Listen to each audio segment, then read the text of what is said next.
Welcome everybody to the Captain Spot. I'm your host Justin Freeman. 6'1", 275 pounds of fantasy knowledge.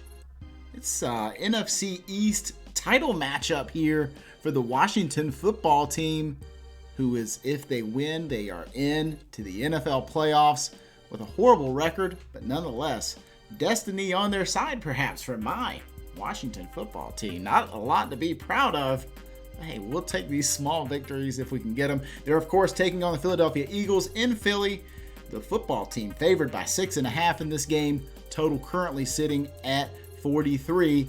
I've been doing a lot of traveling, you guys, so I'm finally back home, and feels good to be back home. We'll do a quick one here on Sunday afternoon. Make sure you have the info you need here for Sunday Night Football.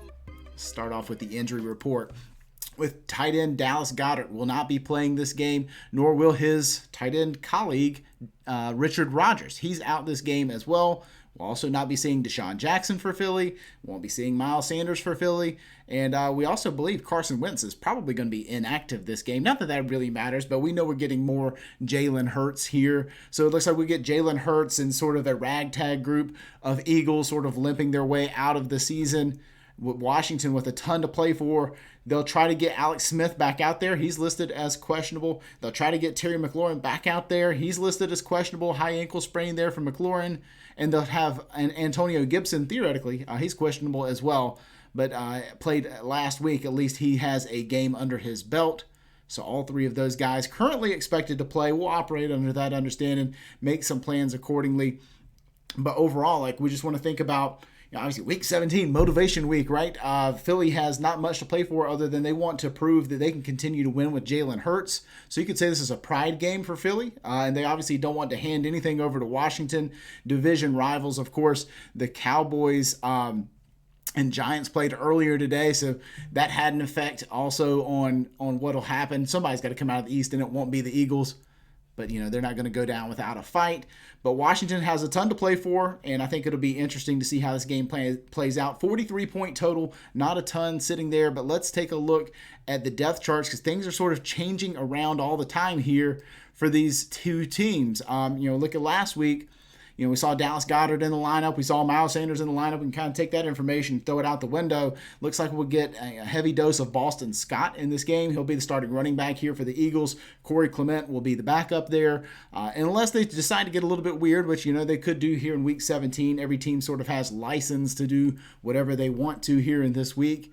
But Zach Ertz is a guy who I certainly have my eye on this week. Trying to get Zach Ertz in his 38 routes run last week. That number will go up. He'll basically be a full-time player here this week. It's not even like they can just slide in Richard Rodgers or something like that if they wanted to sort of take the week off. I think Zach Ertz is going to be out there and playing a ton. And I'm also intrigued by who the wide receiver one has become in Philadelphia, and it's Greg Ward. Greg Ward ran 44 routes, most on the team last week by Greg Ward, so I'm certainly interested in him. As we look a little bit further down the depth chart, Fulgham was the thing earlier, Travis Fulgham, but ever since Alshon Jeffrey's come back, Jeffrey and Fulgham kind of been splitting work there. Makes really neither of them super intriguing unless you're playing sort of an ownership angle, but I think overall, I just chase the routes. Greg Ward's the guy who's out there showing a little bit of rapport already with Jalen Hurts, so why not? Why fight it? Go Jalen Hurts, stack with Greg Ward. I think that's sort of a smart way to approach it. Quez Watkins out there a little bit last week. Maybe he gets a tad boost, but overall, I think we're looking at a pretty tight target tree, at least towards the top here. You're going to have Zach Ertz out there. You're going to have Greg Ward out there. Jalen Reagor, kind of a half step behind Greg Ward. Greg Ward, full-time player. Jalen Reagor, a little bit of a part-time guy. So overall, want to discount that. And I think Ward is the guy we can really zero in on. I think people aren't really super interested in playing Ward, so I have no problem being the guy who's a little bit heavy on him. Looking at the Washington side, obviously when McLaurin comes back, sort of throws that wide receiver rotation into a loop. But overall, I'd say temper expectations for McLaurin. Granted, it's a big game. They need a big game out of him. But still, coming off a high ankle sprain, we typically have lower expectations for those types of players. So let's do the same with Terry McLaurin. Let's bring it down a notch. I would love to just forecast a 100-yard game for Terry McLaurin, but I would think that certainly he's on the outside looking in for that type of number if you're trying to get there that way. But, looking at who were full-time players last week, it was Logan Thomas, obviously at tight end, and Cam Sims operating as the wide receiver 1 in Terry McLaurin's absence. So we can continue to maybe expect big things for Cam Sims. Maybe even in a game where McLaurin's more decoy than he is, actual player. Maybe it's Cam Sims who rises to the occasion again. Behind him is Antonio Gandy Golden. I expect that to sort of be the three-wide set for the majority of the game, so long as McLaurin stays healthy. McLaurin, Cam Sims, Antonio Gandy Golden. You'll see a little Steven Sims. You'll see a little Isaiah Wright, maybe a sprinkle of Robert Foster. But overall, there's no need to go super far down each of those depth charts.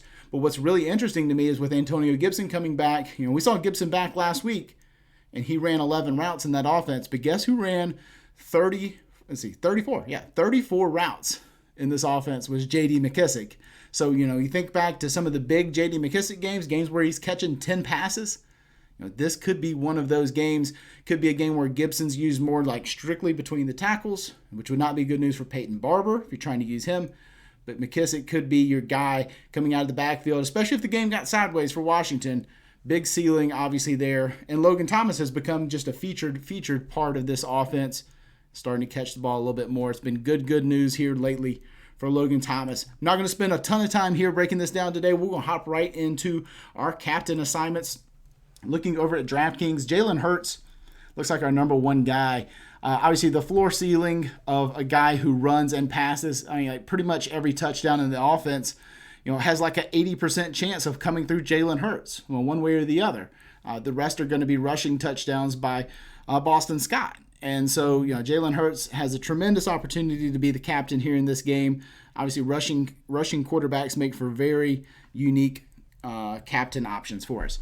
Terry McLaurin after that, and obviously we want to extend word of caution, for Terry McLaurin. There is opportunity for him to just not finish this game, but he is going to be the pretty clear leader in targets for Washington, at least projectably. We don't know whether that's actually going to happen. There could be a number of facets here to consider, but obviously Antonio Gibson would be the guy after that.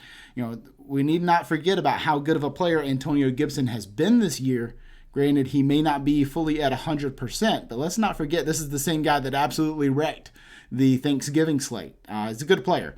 Boston Scott after that, followed by Alex Smith, and then a pretty big teardrop there down to Logan Thomas. If we look at our flex appearances there, it is the two quarterbacks there, Alex Smith and Jalen Hurts, followed by Boston Scott, Antonio Gibson, Terry McLaurin. So Boston Scott, you see there, good price point there to get him in your lineup. Going to be very involved in multiple ways. Terry McLaurin, Logan Thomas, Cam Sims, Greg Ward, Zach Ertz, J.D. McKissic, and then the football team defense following there in that area.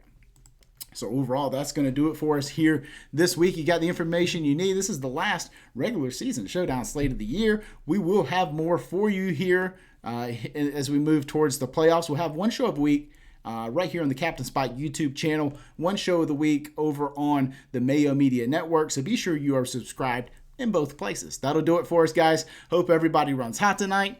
We'll see you next Saturday for a little NFL playoff action. See ya.